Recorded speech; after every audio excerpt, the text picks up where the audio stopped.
Welcome to the Wrap-Up, a VR live stream focused on keeping you up to date with the adoption of universal profiles and growth of the new creative economy. Join us as we uncover the fusion of technology, artistry, and innovation that's redefining how we create, share, and experience in this digital age. It's time to wrap it up.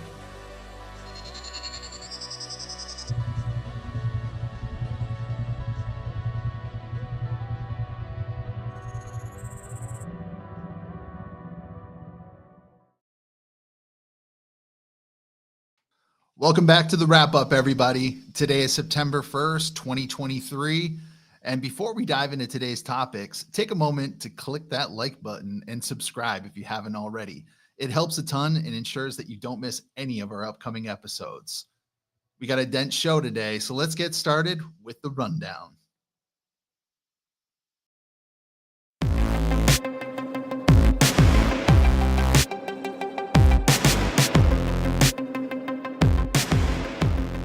We have a new contestant for The Biggest Loser, and that's the SEC with yet another judgment going against them.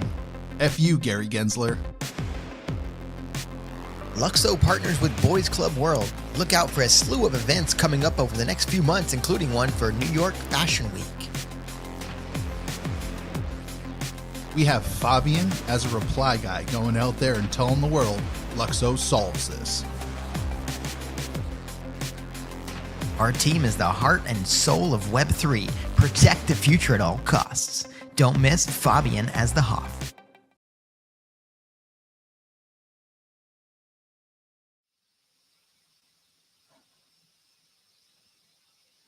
Hopefully you enjoyed that rundown as much as we did. Rob just came over the mic and said, we got a hot mic. Hopefully we fix that bad boy.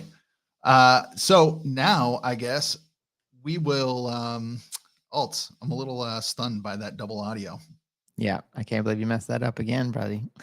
You know, we are beta testing here. But Gabriel, thanks for the shout on the drip. Rocking my Teflon Sega glasses today and feeling super dripped out. Yeah, the dude's drippy as hell. All right, I guess why don't we get going with that up and to the right?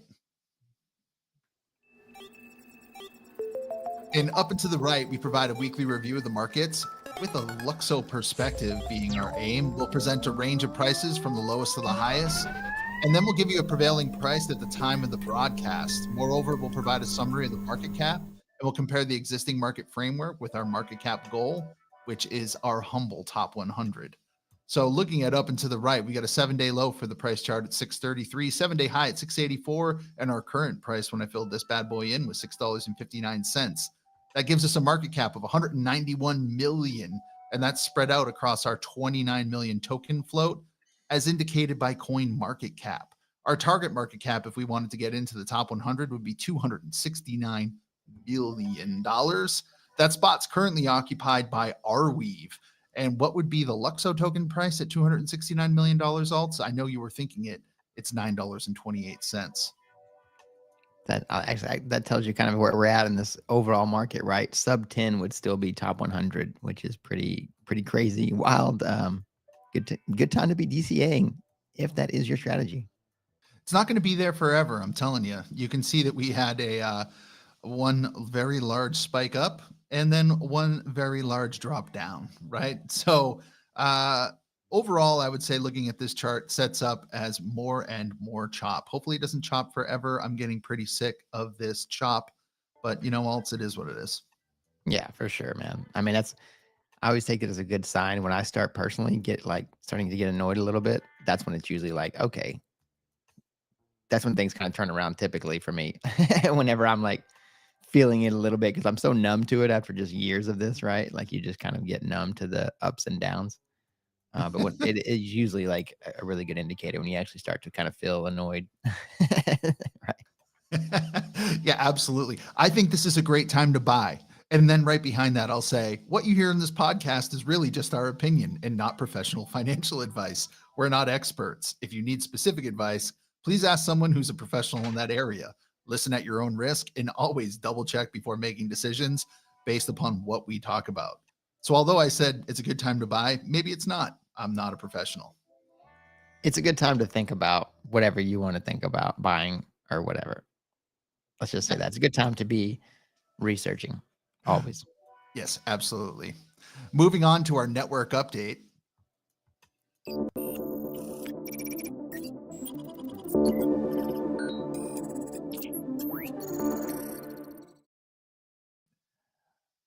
The network update, we like to give you a little taste about where we're at from our validation perspective. So bringing up first, the LUKSO staking launchpad, we've got a little over 1.5 million Lux locked in validating contracts. That's about 47,370 validators to be exact, as listed on this page. Our current staking APR is 12.6%. That's down 0.2% from last week because we've added more validators. Good thing. That's kind of a good thing. Moving on to Lux.tools, generously sponsored by the development of Vlad Laconis. This community good gives us even more insights into what is happening out there on the blockchain from a staking perspective. We've added more nodes to the network. We've got 242 computers now running the centralized network across the globe. We've got about, again, 47,000 validators, and you can see down below how they are distributed. We've got a few very large slices of the pie, but looking at that pie graph as it kind of blends out to white, that's showing all those individuals that have reached the God tier of staking and are running nodes in their home or in their home office and have locked up 32 Lux in the staking contracts and are acting as validators. This is kind of bullish. Love looking at it. Can't wait until this network goes live and that burn number goes up, Alts. That 18 Lux, I can't wait till that reads 1,000 and then Right. 10,000. Yeah, that's going to be a fun chart to see grow, is just that burn amount, right? But I love the fan, how it blends white, and we're going to just see that continue to get more and more distributed, as things open up, with DApp node and with staking services and other things, and it's just going to continue to grow. But yeah, 1.5 million already staked is pretty impressive at this early stage, I would say. Hey, the more that's locked up, that's the less that's available in the market to be bought and sold. We call that a supply crunch. And today, right now, for about $200, you could lock up a validator node, right? That's pretty dang impressive. Because what is that for ETH? What does it cost you? About 35 Expensive. grand. Yeah, 35 grand today. So yeah, it's quite a bit of a discount when comparing the numbers there. Yeah, absolutely. So in this network update, we've got a series of tweets here for you. First tweet was from LUKSO itself. Many standards used today have limitations. The ERC20, the ERC223. I said that correctly, right? 223, yeah. And the ERC 777 all have shortcomings in asset interaction, metadata, and representation. We've designed the LSP7 specifically for fungible assets with significant improvements compared to older fungible standards. There's a whole thread underneath there. Let me give you the TLDR. LSP7 is a new token standard designed to address the limitations found in those those older standards, and it introduces noticeable advancements in three main areas. First area is the asset metadata. LSP7 introduces enhanced metadata capabilities with the LSP4 digital asset metadata, the way that the metadata is standardized and tracked, and utilizes the ERC725Y for unlimited dynamic metadata storage. Unlike older standards, which only allow basic name and symbol data, LSP7 accommodates detailed information like creators and community details and provides a deeper context for each asset. 2, it provides secure transfers. With the rise of smart contract wallets, LSP7 prioritizes ensuring tokens are transferred securely. It introduces a force Boolean parameter, which checks if the recipient is capable of handling the asset, thus avoiding asset losses from wrong transfers. And 3, improved interaction. The LSP7 enhances asset interaction by notifying both senders and recipients about transfers. Specific hooks are triggered post-transfer, allowing both parties to respond differently, such as by denying the transfer or executing custom logic. This feature fosters a more dynamic environment and gives users greater control over their on-chain activities. In essence, LSP7 offers a more enriched, secure, and versatile token ecosystem compared to its predecessors, namely the ERC20. That's a lot to sink your teeth into, right, Eve? But I think it's really, it's a great time to kind of start really understanding these LSPs. If you're new to the ecosystem, especially to kind of get a handle of of what they kind of mean and what it means for the future of the space. Like, I mean, if you're active in the crypto space today, like especially on the more progressive fronts of like, considering standards or DeFi, social media, NFTs, right? Like you probably already know a lot of the current limitations. I'm active in many ways on a daily basis, and I constantly run into things that I wish were, a better UX. I wish more things were on chain. I wish it was more decentralized, right? The L2s are just not really it for me. I wish it was more interoperable, upgradable, all these things that LUKSO is poised to improve, from a UX and, user experience and security standpoint. It really gets me excited. And keep in mind that Fabian authored the, ERC20 standard, which kind of jump started this entire ETH ecosystem, but even back then, he really understood the limitations and, knew we needed something better. And it was kind of just released on the world. People just started running with it. Wasn't quite what we needed, but the space was ready to just get moving. So, I think it's good to I really recommend just diving into the standards, and LSP is a great example, to really start to understand how, it will help improve the information that is on chain. Like unlimited metadata storage it's a feature like that's just crazy, right? Lacking in traditional token standards. And you're talking about, like you mentioned, more secure transfers, asset loss protection, right? No longer accidentally sending to the wrong address. We could implement things like, social recovery tools if you lost access to your account, enhanced interactions where, you have the ability to customize the interactions. You could deny things that, you don't want coming into your wallet in the first place, like scam NFTs, or when you do transact with a friend, like both the sender and receiver get updates on those transactions. Like the UX is just going to change in so many different ways. I don't think people are quite ready for that, right? No, you're absolutely right. People are not ready. I'm ready, right? My soul has been ready for a long time. It's been ready, but a lot of people just have yet to grasp how ready they need to be. Yeah, right. Yeah. But I think the team is actually, if you don't know, some of the team is actually out in Warsaw right now, pink pilling in person. So they're doing their part to make sure that a lot more people are ready. Oh, yep. There's actually next tweet we've got actually it's a tweet from Hugo, and although I love seeing pictures like this, what I need is for someone to give me the opportunity to prove that I provide far more utility than a table, right? Like that table's just sitting there and it's just allowing people to come up and grab what they want. Like they could interact with me. I could have a conversation. I could be friendly. I could be all these things. I provide a lot more utility than a table. And someday these guys are going to figure this out. But in that photo, we've got Callum on the left, Bianca in the middle, Hugo in the foreground, and in the background, we've got Jonathan from the business development team. So you got an all-star team at ETH Warsaw, really interacting with the community, and their booth is actually next to the main stage. So that's a fantastic situation for LUKSO.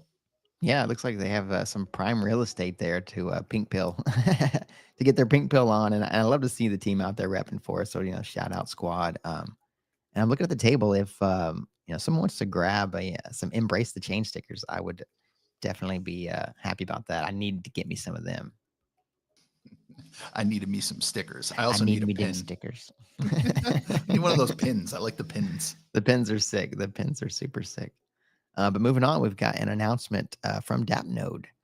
They said they were excited to announce that LUKSO is available for all DAppNode users, right? So that means if you have your own hardware, you can go ahead and install the DAppNode with a little bit of technical knowledge.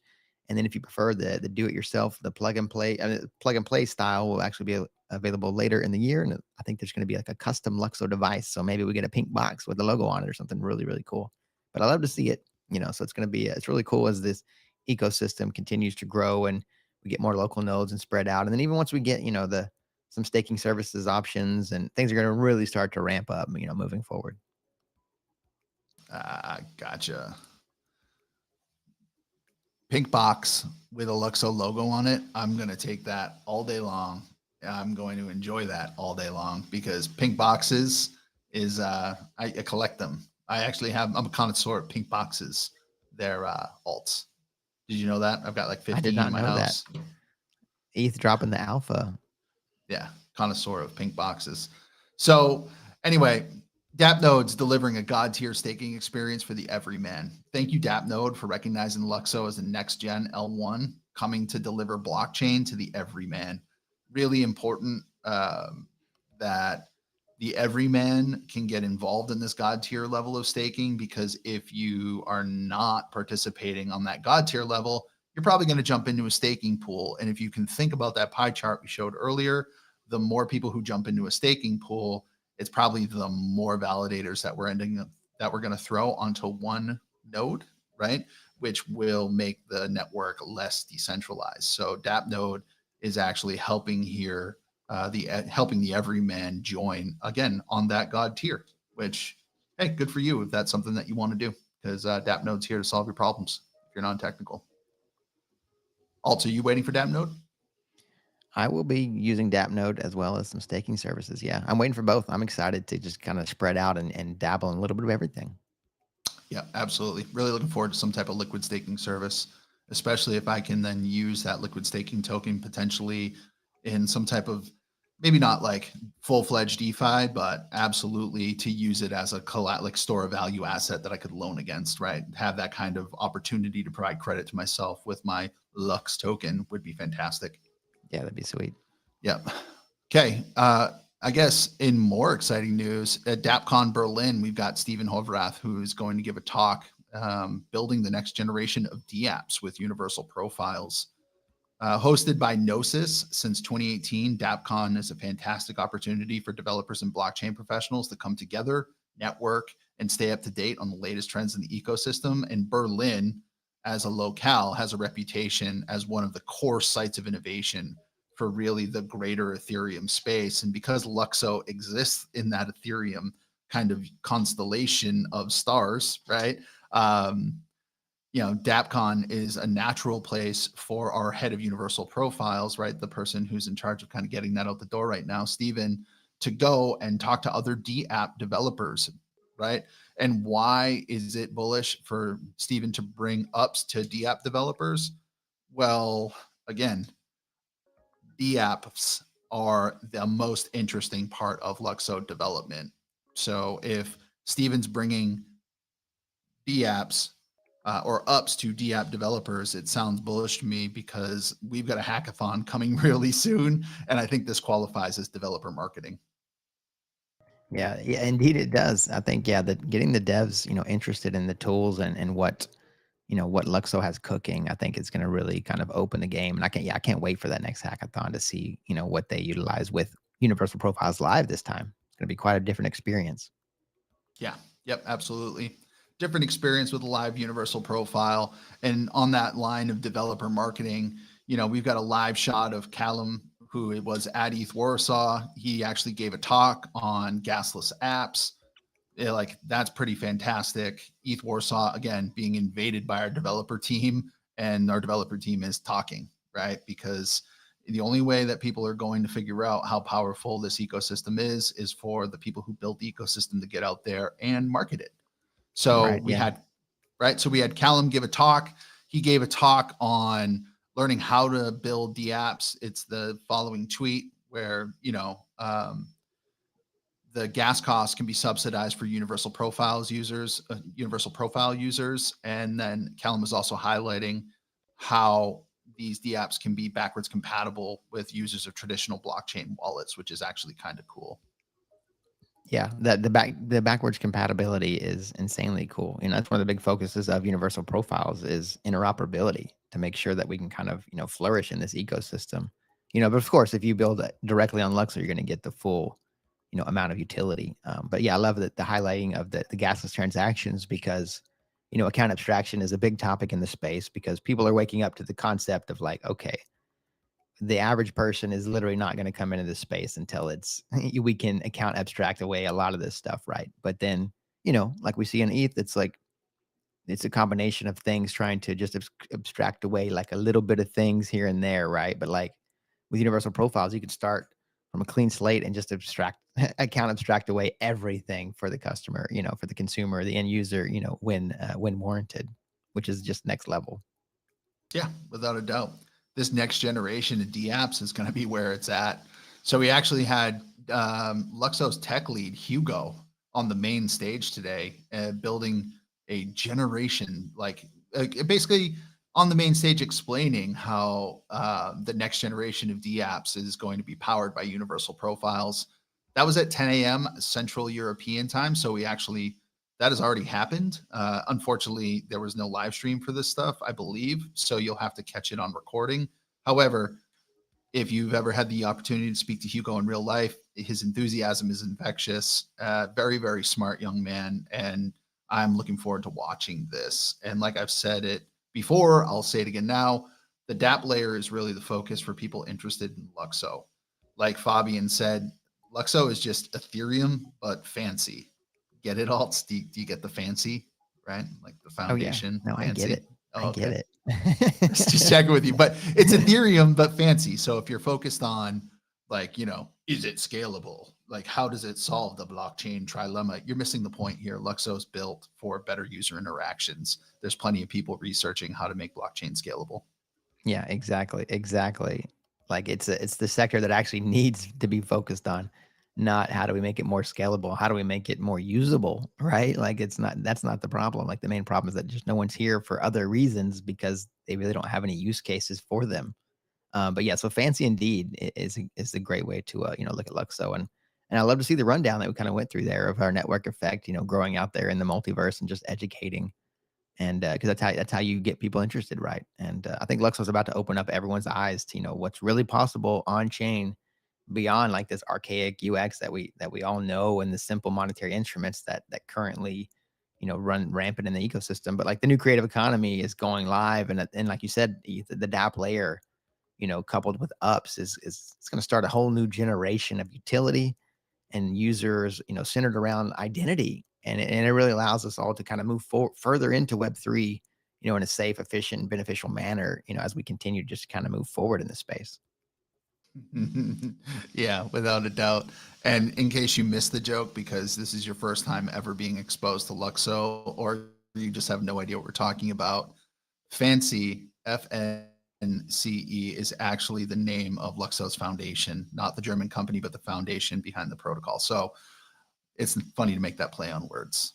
Yeah, I it's felt great. the need to spell that out. Yeah, LUKSO never misses an opportunity to curate their journey, which is just it's next level, man. Everything they do is so well curated that we love it. And speaking of Hugo, he actually did put out a reminder tweet showing us that we did eclipse 6 million LYXE migrated over to LYX.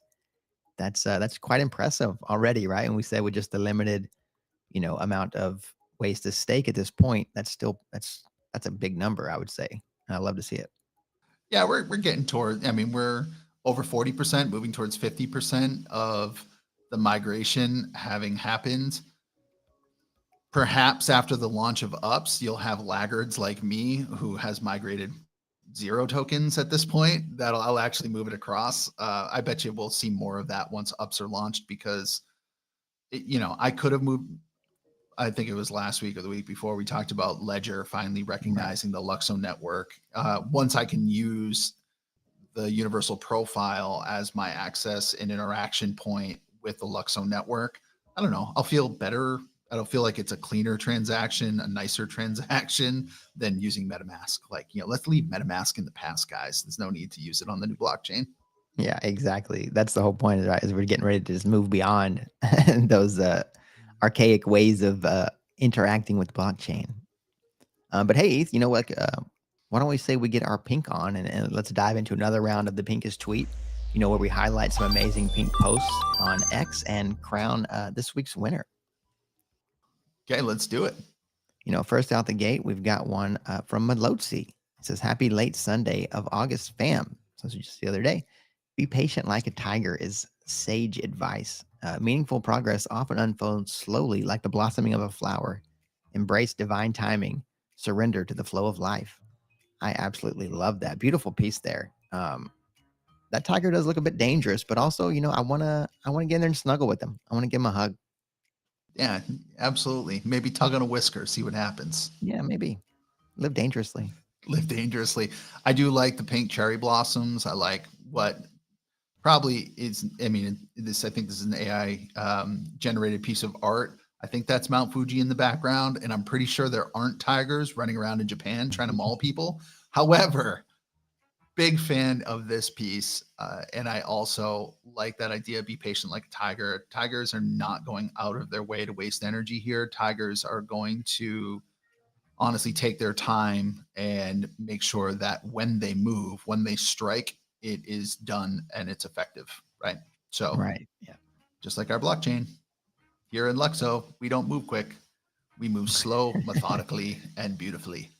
Deliberately. Right. Yeah. Deliberately. Intentional. Intentional is a good word. Yeah. I like this one. This was a good one, Alts. I saw this one. I'm glad you put it up there. Our next tweet, we've got one from yet again, the Pink Flux. Pink Flux, I am feeling this the architectural vibes here of the Pink Flux. Now I just need plans, like literally the building plans from the Pink Flux. Like, feel free to share the blueprints, because when LUKSO inevitably moons, I'm going to need to build this exact residence somewhere. Pool party at ETH's new place. Yeah, my pink palace.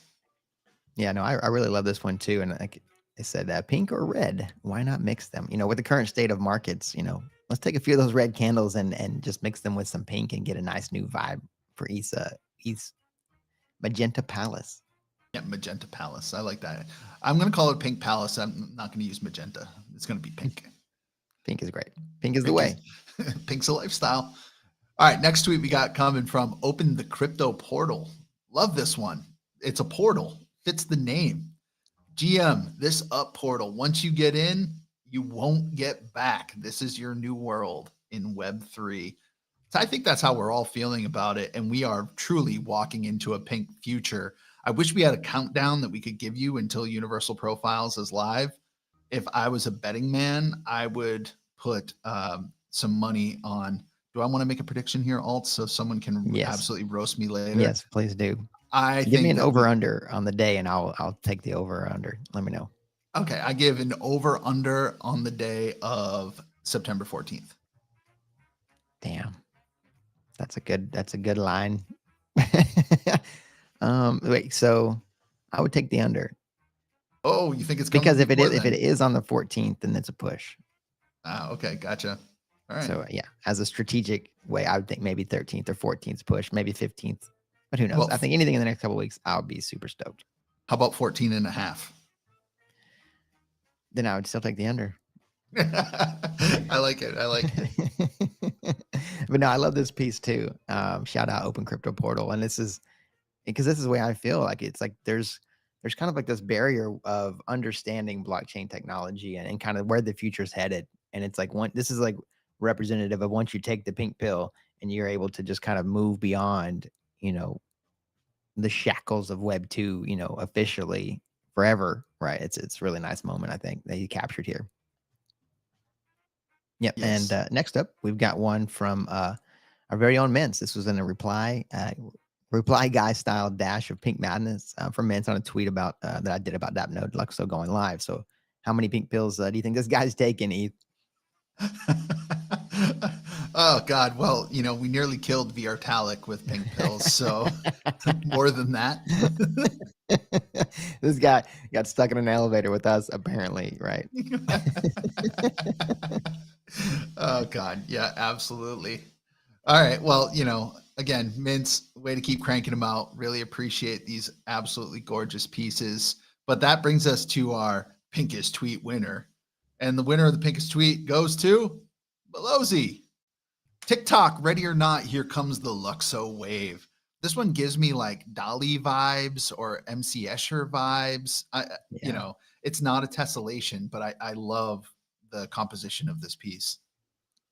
Yeah, this piece, it feels timeless already, right? Like that pink tsunami is brewing. It's getting bigger. And with like each new addition to the network, it's only going to continue growing, right? So yeah, Belozy is a master of vibes, and it most definitely bleeds through his work and his art as well. So yeah, keep crushing it, fam. We appreciate the pink vibes. Yes, and before we move on here, Alts, if you are watching, which the only way you're going to get this message is if you're watching, start coming up with pink tweets. Make it happen, folks, because the second that we go live with Universal Profiles, we are going to start rewarding you, the winner of the Pinkest Tweet, with your very own digital representation of that trophy. We're going to get those out to you, friends. So if you want to be eligible for your own commemorative trophy, we could give you like a commemorative coin, right? But like it'd be better as an NFT issued by the Universal Profile for KEEZ or the show, or who knows, maybe from Alt Anonymous himself because he's a legend, right? We'll get it sent out to you and you can prove that you had the pinkest tweet.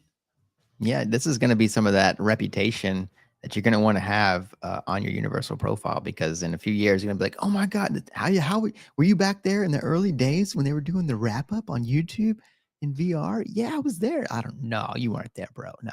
Look at this. I won the pinkest tweet. Oh my God. Just imagine it, fam. Imagine. You're going to want that reputation on chain. Trust me.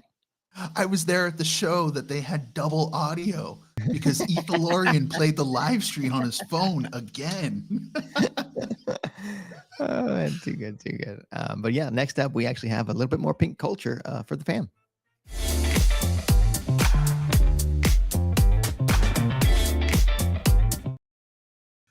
Oh, I love that. We've got Fabian as Bowie, and this goes under the fashion, art, music, and entertainment segment that we usually try to stick in here because this is the blockchain for the new creative economies. So fashion, art, music, and entertainment, that kind of fits that wheelhouse as specced out in the blueprint for the new creative economy, the white paper or LUKSO.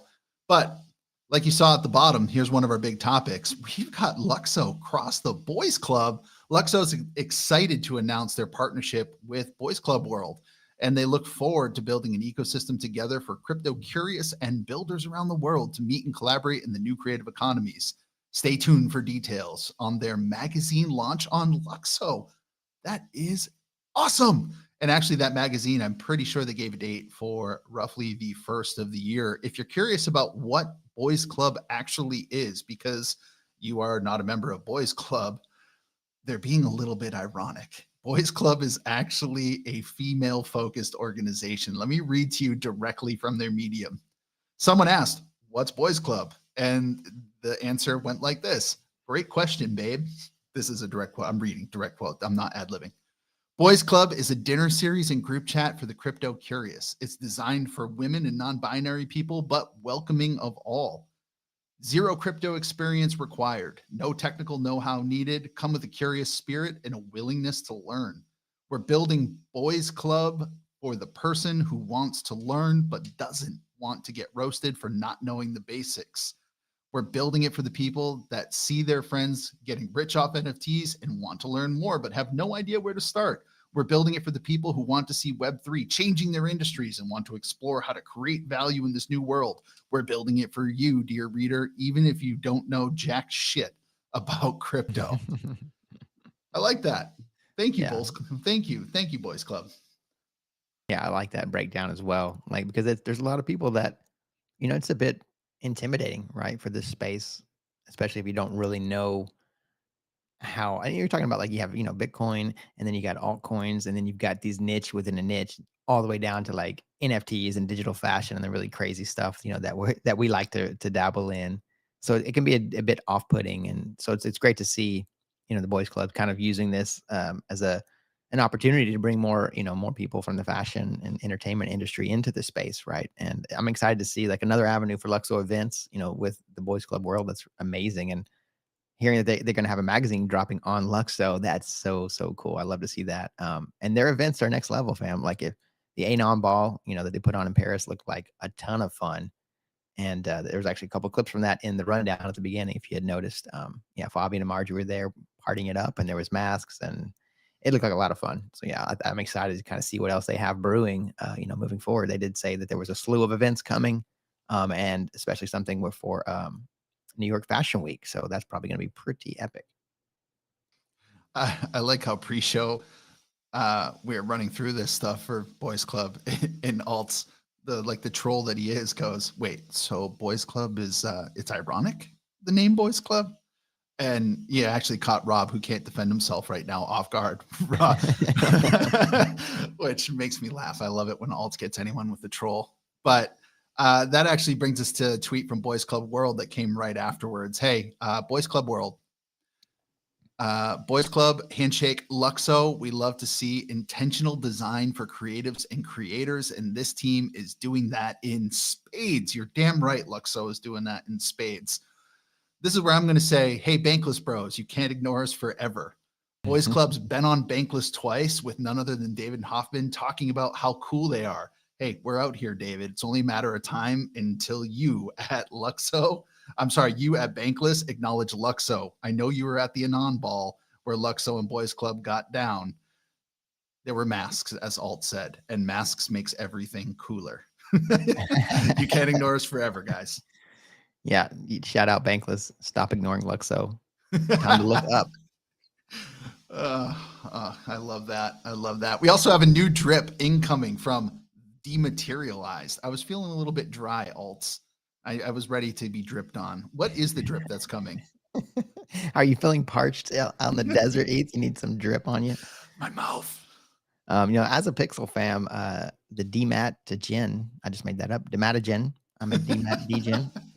And me was super pumped to see the DMAT, the machine ramping up again, especially like as, universal profiles are starting to roll out. I'm not sure if this is the same one that they're, teasing, but I did find out that I glanced at their site this morning and there was, they were releasing the Phygital Carl that looks super, super cool. So I'd swing over there and check it out. And keep in mind that after we kind of move through a bit more of the roadmap, we do get to integrate these OG L14 DMAT NFTs into our universal profiles too. And that's going to signal just kind of this epic full circle ramp up, right? It's going to be, it's going to be pretty sweet. Yeah. I can't imagine what some of those OG DMAT assets will trade for once they become liquid and you can move them around. Yeah. Like these glasses that I'm wearing right now, Teflon. You might get a chance to get a pair of those if you've been eyeing them. Yep. Or the Rose Ferrum Blade. Yeah. Yes. Epic pieces. Epic pieces. Yeah. Next up, we've got one from Mason Licks. I'm not actually sure what this is, ETH, but I dug into the company. This is a 3D printer called Form Labs, which is a high performance 3D printing. So they are not messing around. But yeah, I don't know what this is. If it's digital boxes or what. Did you have any guesses, ETH? Maybe they're adding a cool element to the office in Berlin, like a dedicated workspace for Maison Lux. Ooh. Or maybe it's just arts and crafts time, right? And they were trying to make some type of like fancy sculpture. Maybe it's one of those paper sculptures. You ever seen one of those, like where it looks like stone, and then you grab it and you flip it over, and all the paper falls out like an accordion? I don't know. Like an accordion. Yes, exactly. You just described it perfectly. Yeah, I'm glad everyone understands what I'm talking about now. Oh, God. Yeah, I don't know. Whatever it is, I'm really excited to see what the team does there with Maison Lux, because I feel like, you have the one side of this company. Looks like Walter White visited Maison Lux. That's hilarious. No, this is something that you can see Marjorie is backing. Marjorie is constantly putting some intention into this Maison Lux development. Marjorie is a futurist. She's really next level. She obviously understands this world that Maison Lux is trying to build into when we talk about digital fashion or digital pieces. So whatever is coming here, I'm sure that it's going to have an element that is, I don't want to say game changing. Let's say an element that is forward thinking, futuristic. I'm excited to see what's coming. Yeah, for sure. They're going to kind of lead the way, I think, on a lot of things, just showing people some amazing ways to utilize these standards. Yeah, without a doubt. All right, well, that closes our F.A.M.E talk here and brings us to the topic from the rundown. That is, Fabian has become an epic reply guy, telling everybody LUKSO solves this.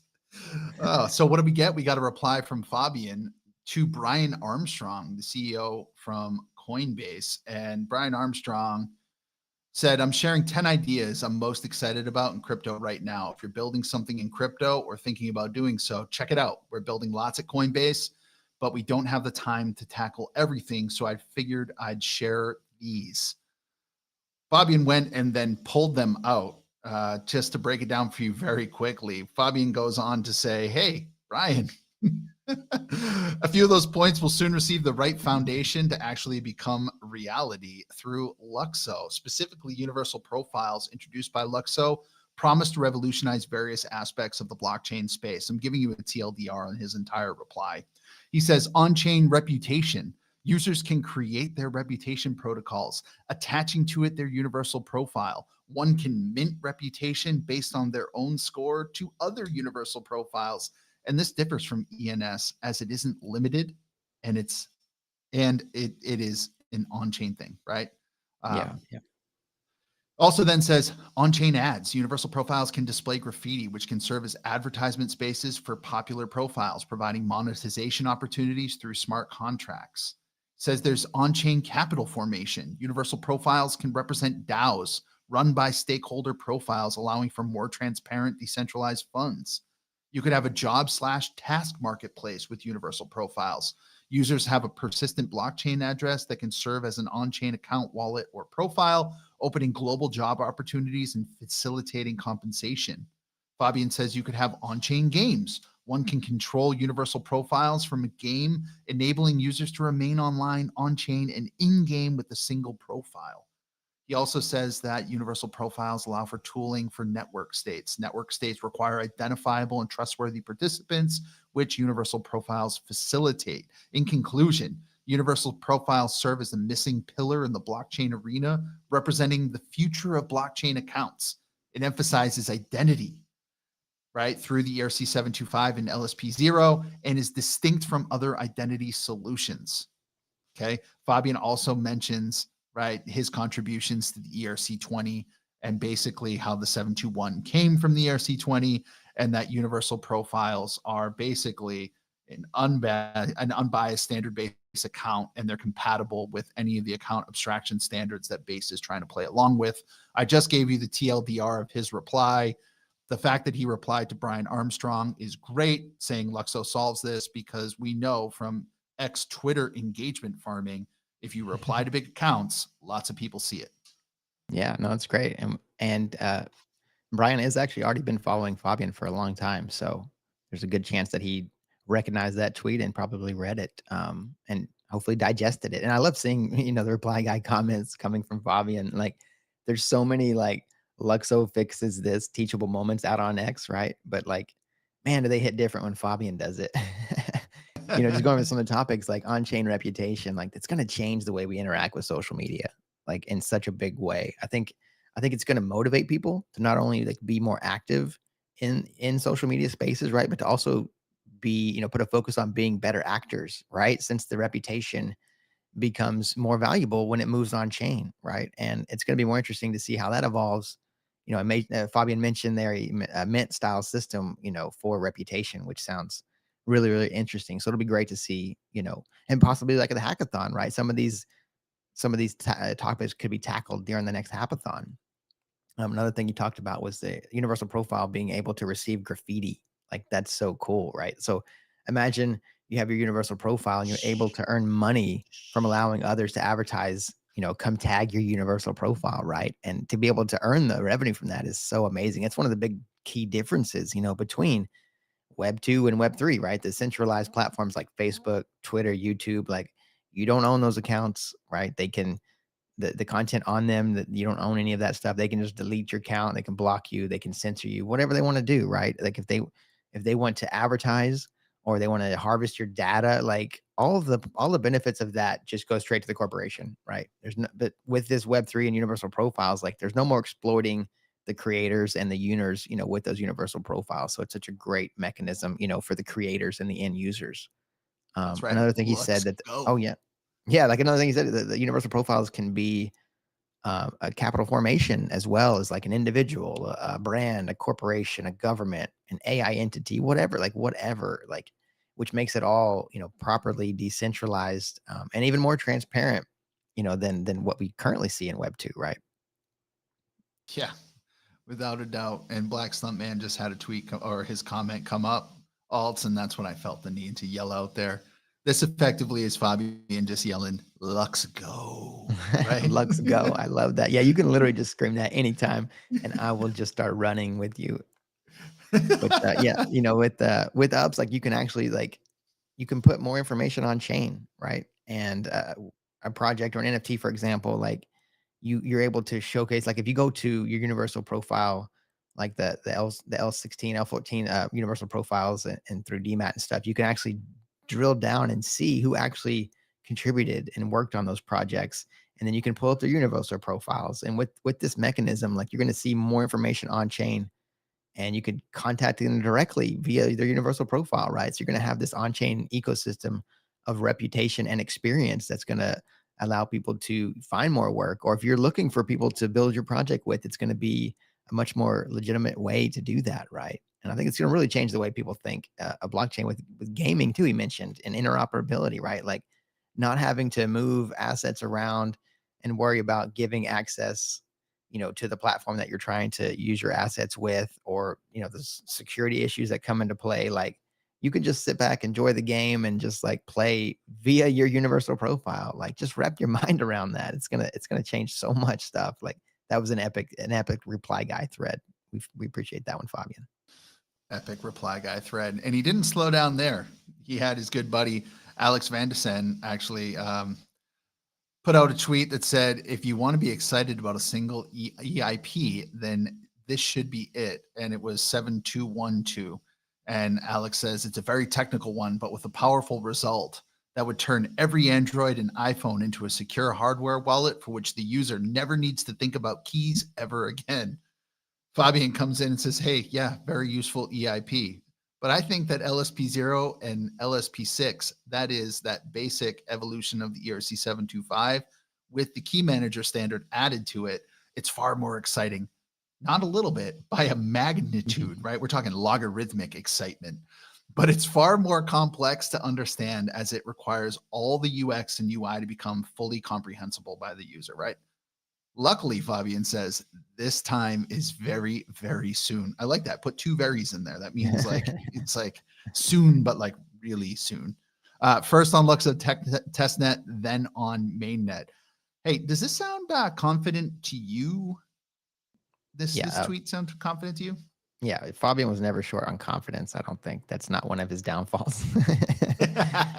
But I have to agree with him here. Like, it seems cool, but like LSP 0 plus the 6, like it's going to be so much more exciting. And it's going to really, like, I'm so excited for the UX to just like a new version of the UX to just wash over the space, right? That's user friendly, that will actually allow the average person to finally start dabbling in this space, because even things like this are still not really going to bring the average person in on their own, right? Yeah, no, absolutely. And let's say this very explicitly for everyone watching. Ready? If that EIP gets adopted on Ethereum, it also then is adopted on LUKSO, right? Like if it can be used there, it can be used here, guys. So you're not missing out on anything. Once again, great development. I hope 7212 becomes this epic thing, and then we'll just bring it over to LUKSO because we're just Ethereum, but fancy. Yeah, best of both worlds. Let's go. Let's go. Lux go. All right. And then the last one, this wasn't really a reply, but this is, again, Fabian just going out and educating. The Bible NFT standard is something that Alts and I allude to a lot. It's this type of standard would eliminate the gatekeeping of marketplaces, right? Marketplaces are still going to play a role in this new type of paradigm, but this is another step towards dissolving the barrier between the internet of today and the internet of tomorrow, right? You don't need to go to a marketplace to purchase something directly from the creator. Right now, the internet of today, like Web 2, you don't necessarily need that, right? But like in Web 3, the only way you're purchasing something like this is that you got to go to a marketplace. You have to go to a marketplace to what am I trying to say? Got to go to a marketplace to buy an NFT. The buyable NFT standard is going to eliminate that. Effectively, any website could then retail an NFT. That is going to unlock lots of use cases for NFTs, specifically digital NFTs. If you want to think of the NFT as a reward program, the NFT as like a receipt for the transaction, this is going to allow that to scale significantly. Yeah, indeed. Well said. Yeah, marketplaces will still play a pivotal role like in this ecosystem, but you got to think of them in a new way, not this antiquated centralized platform like OpenSea that controls your accounts, right? That's no longer going to be needed, but the ease of being able to integrate universal profiles into any Web2 site, so you can implement and like sell or buy an NFT directly from a universal profile with a universal profile, like that's just going to blow people's minds. Like I can't wait for that to just show people what's possible. Yep. The next step in the direction that we're all trying to go, which is the future, baby. Right? Hell yeah. So, moving into our next topic, we have SEC, the biggest loser. So they get, a U.S. court rules in favor of Grayscale. So let's hear from the CEO of Grayscale first to start out. Now, after the U.S. court sort of gave you some runway to be able to launch a spot Bitcoin ETF, what do you do now? Yeah, so thank you so much for having me. Let's be clear about yesterday. So yesterday was the culmination of more than a year worth of litigation. The SEC denied GBTC's conversion to an ETF. We immediately filed a lawsuit. 14 months later now, we finally got a decision from the DC Circuit, and a panel of 3 judges unanimously voted and agreed with Grayscale, and that actually vacates the SEC denial order. Huge win for Grayscale, huge win for our investors, and really the crypto and investment community as a whole. But there's a process here to the point that you're making, and there is a chance that the SEC looks to broaden this out, potentially fight the decision, bring this in front of a larger array of judges. And so if you're thinking about that potential process ahead, do you have any concerns that the race to bring an ETF to the market will leave you behind? Well, so today is day 1 of a 45-day period during which the SEC has the ability to request a rehearing. Ultimately, at the end of that 45-day process, you could expect a final mandate from the court with operational next steps. Now, of course, in the interim, our attorneys are going to be working proactively with the SEC to try and make this conversion as expeditious as possible. But we really do need to ensure during this period we're adhering to the federal rules of the appellate court. Do you need to refile for an ETF? And if you do need to refile or amend, are there certain things that you would add, such as a surveillance sharing agreement? Do you worry that the ones that already have one have a competitive advantage to your filing? Well, so the operational next steps on anything that Grayscale will or won't have to do will be contained in that final mandate that comes out of the court.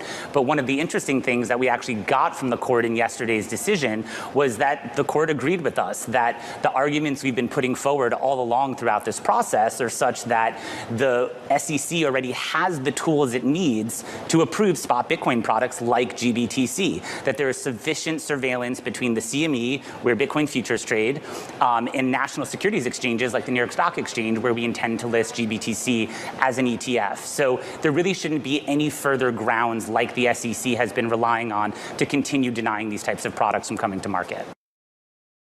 Yeah, that was a nice breakdown from Michael there. To just kind of give you a rundown too of exactly kind of what this means. Like Grayscale launched their Bitcoin trust like 10 years ago, but it's not a true ETF, right? So it's like paper coin. A spot market, on the other hand, where the actual BTC is purchased, puts an entirely different level of, pressure on the buy side of things, right? So as we know, the SEC has been lagging at a ridiculous pace, this entire time. And this is the trust was kind of like a workaround to that, right? So that fund actually had like over $40 billion at one point, right? And so they're trying to convert it into an ETF, a spot ETF, which it's a normal process. Like it's nothing crazy out of the ordinary, but the SEC has just continued to deny any and all attempts, including Grayscale. So it's crazy enough too, like around that same time, the SEC did actually approve multiple future-based ETFs, which is kind of strange, right? To deny the spot, but to allow the futures trading. And Grayscale they definitely wanted to be the first into that spot market, right? And decided to just, say, whatever, let's just sue the SEC, which ended up being a wonderful move. And in fact, I think we'll see more and more companies continue to sue the SEC, for that lack of clarity and these baseless denials. So, they both went into the court and they laid out their arguments, and the SEC, it was a unanimous decision, right? So it was pretty clear cut. And they've been told in this situation, with Grayscale, that they're correct, and that they ruled that the SEC must now go back and vacate the previous denial and go back to the drawing board to look at approving this thing. Thank you. Thank you, the court system, for doing God's work. Really appreciate that. So we had good news and the markets jumped up, and then immediately afterwards we had a delay on other ETF Go figure. on other ETF applications. That brings us to another tweet here. And I pulled this one up because you can, although you can't see down the left-hand side the individual applicants, you have BlackRock, Bitwise, Wisdom Tree, Fidelity, Invesco. Oh, look at that. You're a legend, on the Rob. fly. Genius, Rob Rob. on the fly coming up. All right. So you have the issuers and you have the companies there, and you can see the date that things were filed, but then you can see the deadlines for responses.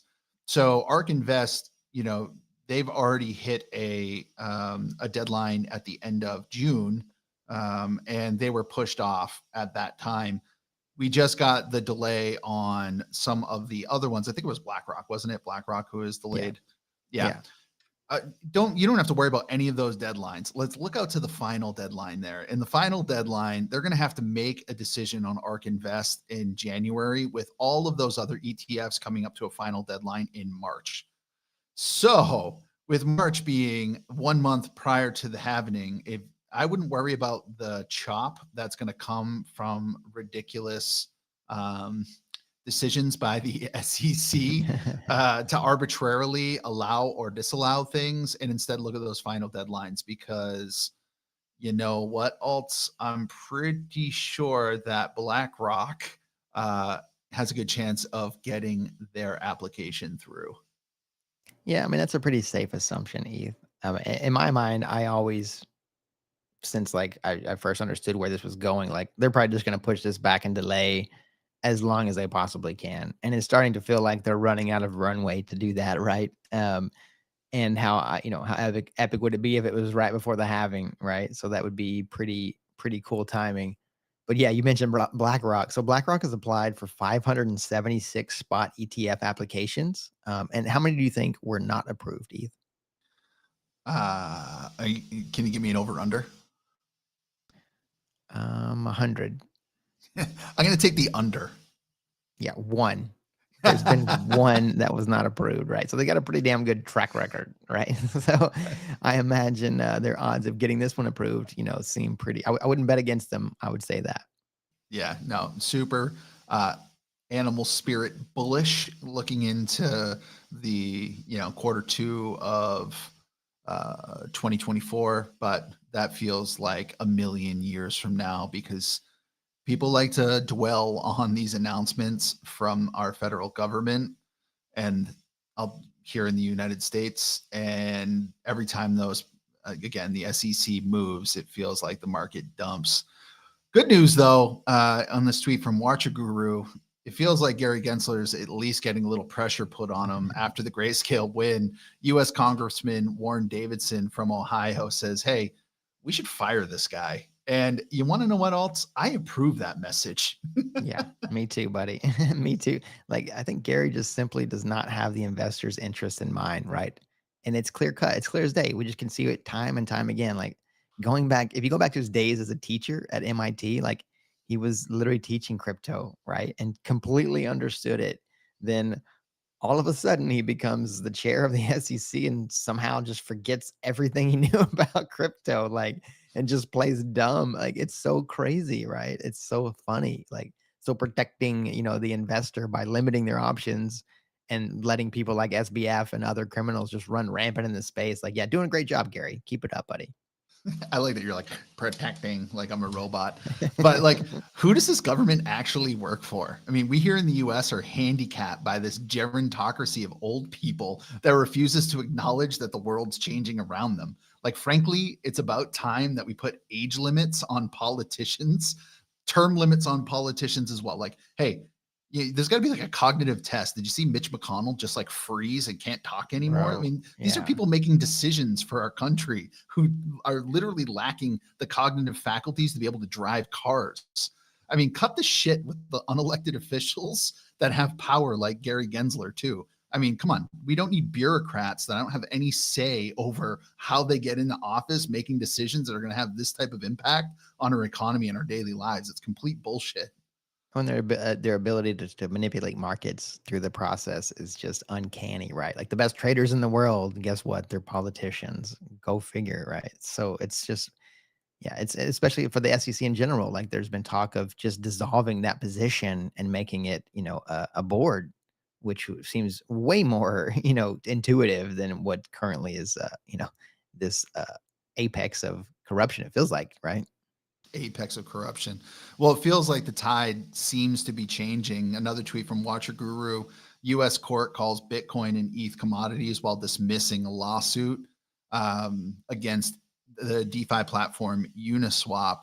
And, the one thing we do have here in the United States is we've got checks and balances. So we've got a judicial system that can put checks on our executive office and then also our legislative arms here, right? So, I guess if you want to be a complete douche and you want to make decisions that are like personally motivated for your political career, at least we have the courts to help us out. Right. Yeah. I mean, at least like they more and more are waking up to, what's really happening and having some of our interest in mind. And they realize that we need crypto and the US needs to embrace the chain, right? Like to be able to kind of, adopt and adapt moving forward. Right. So I freaking love this tweet. Like it means even if things, even things get labeled as a security, like in the end, it's really not that big of a deal, to be honest. Like stocks are securities. Cool. And they do just fine. Right. Like I think maybe people kind of freak out in this space because there's so many projects that are not properly registered. A lot of them are probably scams in the space that are just flying under the radar, and if someday that there's actual guidance, from the SEC, I think a lot of these projects would just evaporate, which I don't think is that big of a deal. I think it's probably actually would be nice. There's way too many projects that don't do anything in this space. But being a commodity is definitely the much preferred method. So, I do love to see that, Bitcoin and ETH get continually, labeled as commodities. And what does that mean for LUKSO?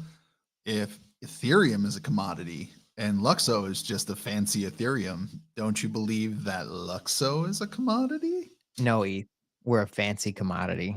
Oh, I like that. Yeah, I'm a big fan. We're gems. So I guess to close up this this talk that we're having here around the SEC, I got a tweet here where I just grabbed the chart of all of the past crypto cycles, and let's focus on the bottom there.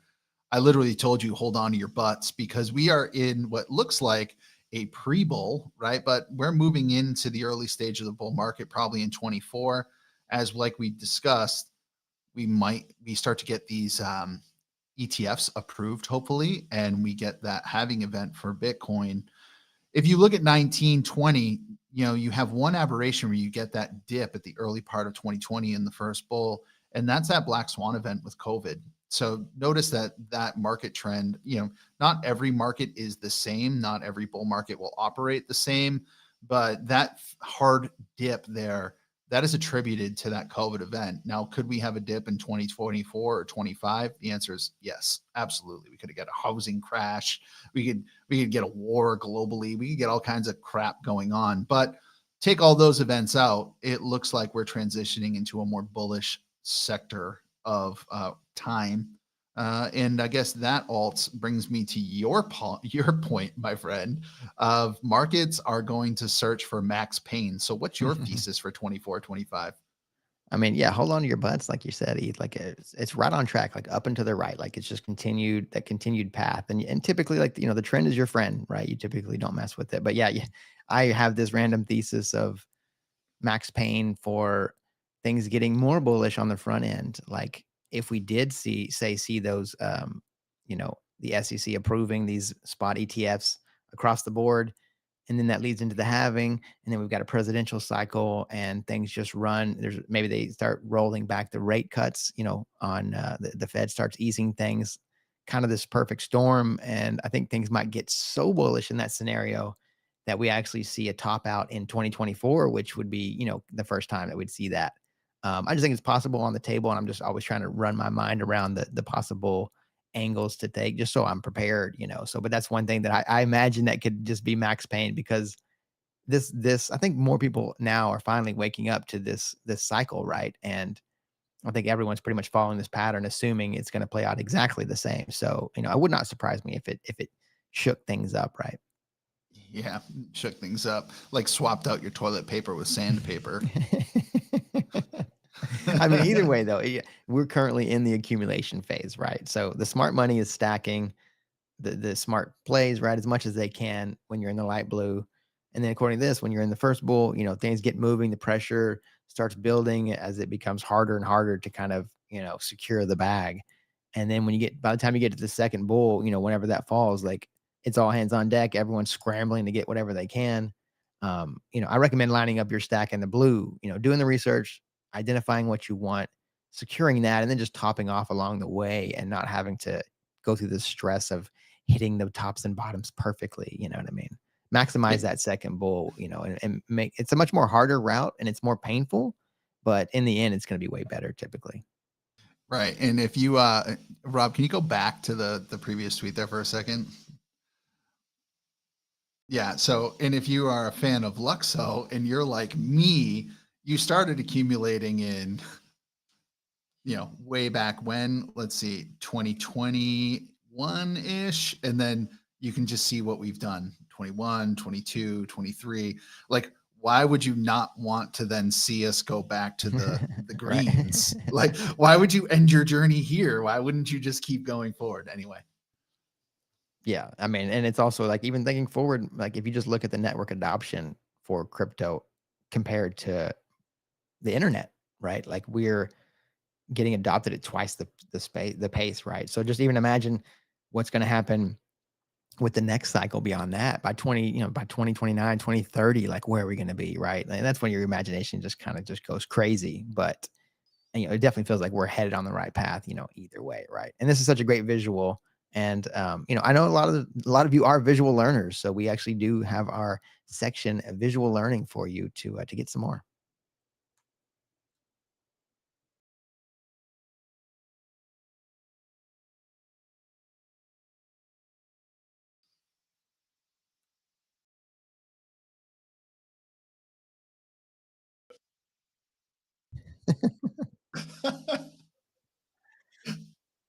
That's what's up. The darkness.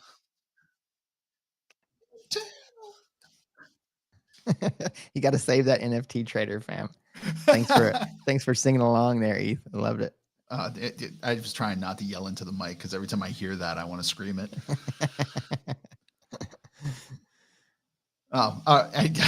So that brings us to our first visual learning, right? If you didn't learn enough from Fabian is the Hoff, then you should learn from this tweet right here. Sometimes it feels like you're this guy talking to a brick wall out there, especially on X. You're like, universal profiles are going to revolutionize blockchain UX, and you get about as much energy back as that wall's giving this man right now.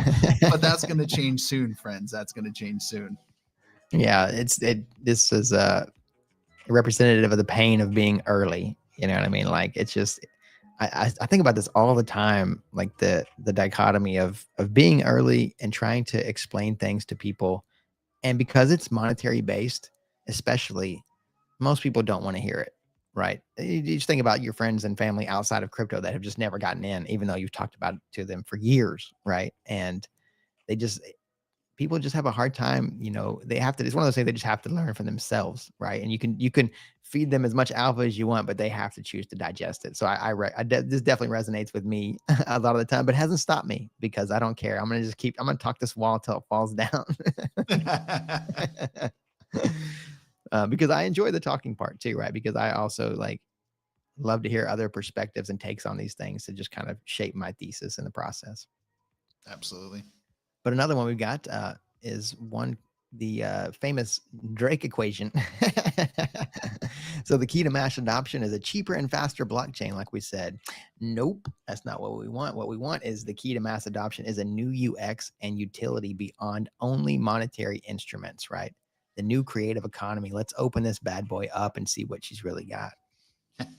Absolutely. Love that one. Love Drake in the pink. Drake, you look great in the pink. Maybe someday soon we can get you over to a universal profile. Yeah, would love to see that. Next one we got a classic Ralph Wiggum.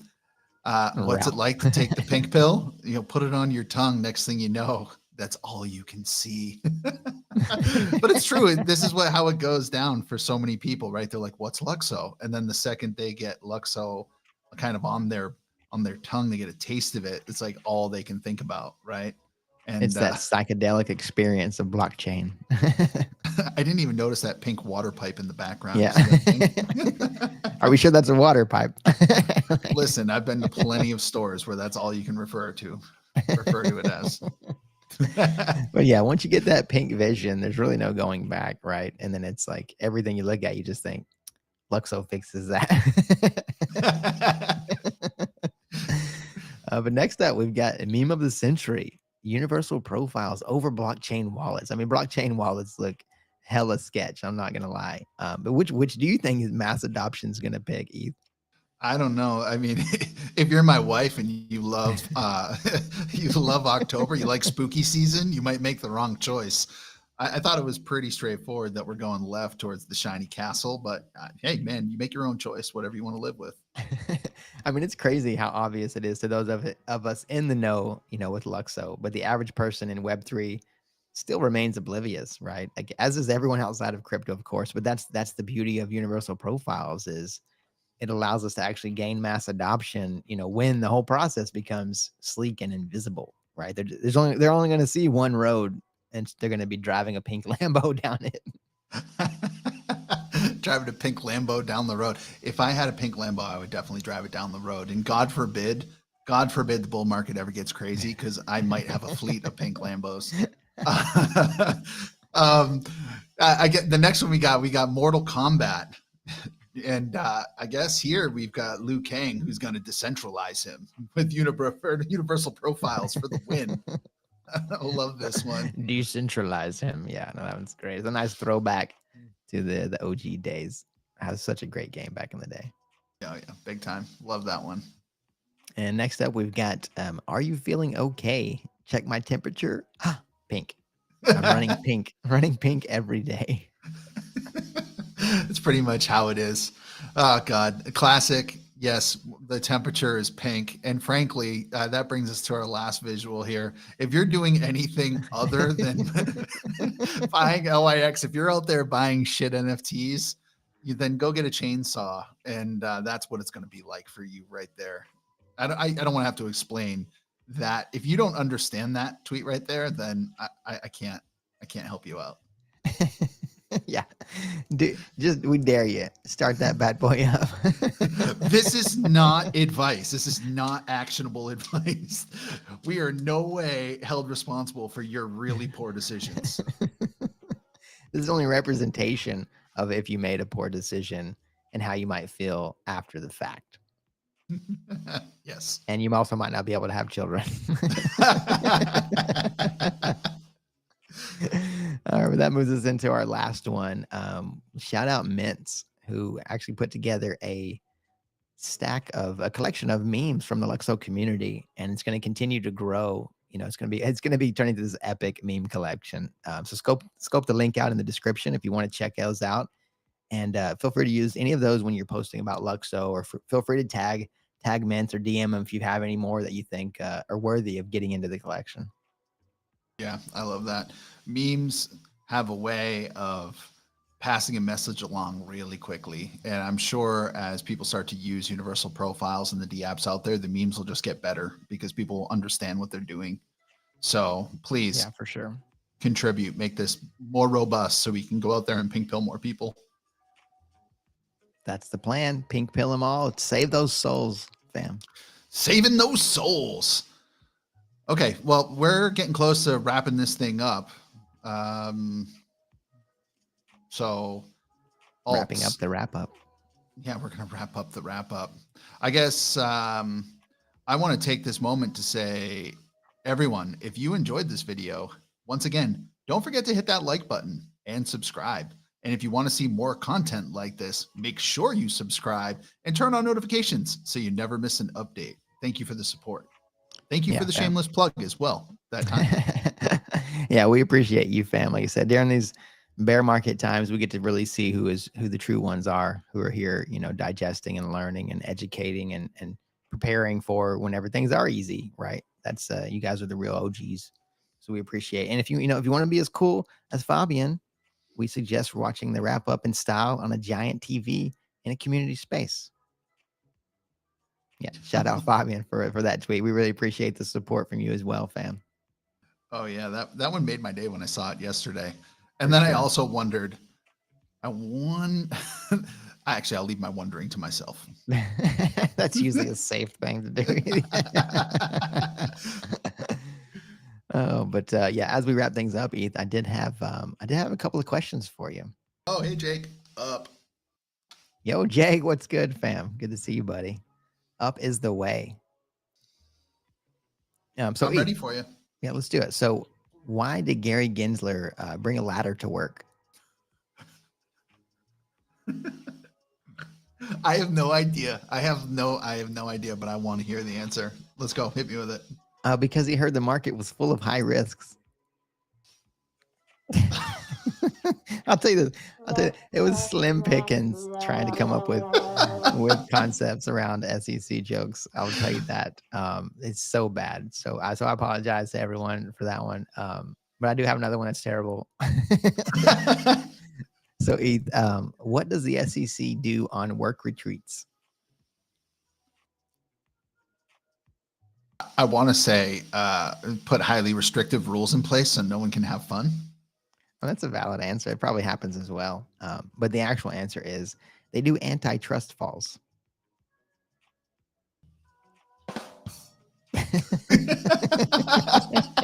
That's all I got today. We're going to just leave it with those two awful ones. Like that made even Laffy Taffy look good. Oh, geez. Oh, man.